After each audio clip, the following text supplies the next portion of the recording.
بحیرہ عالم نے قریش کے لوگوں کو کیوں کھانا کھلایا تھا؟ اس میں اتنے عظیم الشان شخص کون تھا جس کی وجہ سے قریش کے لوگوں کو دعوت ملا تھا؟ السلام علیکم ناظرین، آئیے شروع کرتے ہیں ایک اسلامی جمہوریہ کے دلچسپ حقائق۔ عیسیٰ علیہ السلام کے زمانے سے اس خانقاہ کا راہب نسل در نسل عالم فاضل خاندان ہی چلا آ رہا تھا۔ اس طرح اس زمانے میں ان کا سب سے بڑا عالم بحیرہ ہی تھا۔ قریش کے لوگ اکثر بحیرہ کے پاس سے گزرا کرتے تھے، مگر اس نے کبھی ان سے کوئی بات نہیں کی تھی۔ مگر اس بار اس نے قافلے میں آپ صلی اللہ علیہ وسلم کو دیکھ لیا تو پورے قافلے کے لیے کھانا تیار کروایا۔ بحیرہ نے یہ منظر بھی دیکھا کہ نبی کریم صلی اللہ علیہ وسلم پر ایک بادلی سایہ کیے ہوئی تھی۔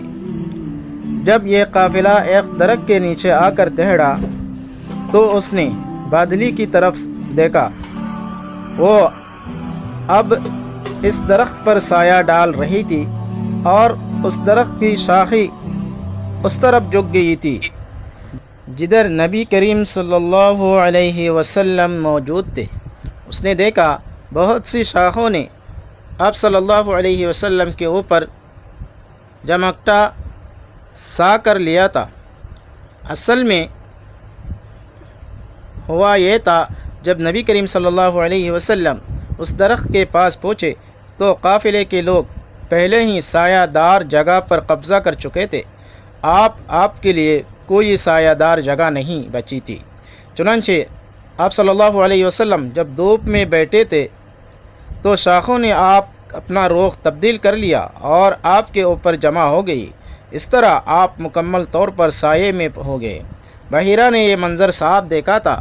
آپ کی یہ نشانی دیکھ کر اس نے قافلے والوں کو پیغام بھجوایا، اے قریشیوں، میں نے آپ لوگوں کے لیے کھانا تیار کروایا ہے۔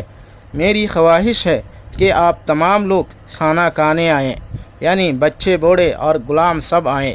بحیرہ کا یہ پیغام سن کر قافلے میں سے ایک نے کہا، اے بحیرہ، آج تو آپ نیا کام کر رہے ہیں، ہم تو اکثر اس راستے سے گزرتے ہیں، آپ نے کبھی دعوت کا انتظام نہیں کیا، پھر آج کیا بات ہے؟ بحیرہ نے انہیں صرف اتنا جواب دیا، آپ صلی اللہ علیہ وسلم ان کے ساتھ نہیں تھے، انہیں پڑاؤں میں چھوڑ دیا گیا تھا۔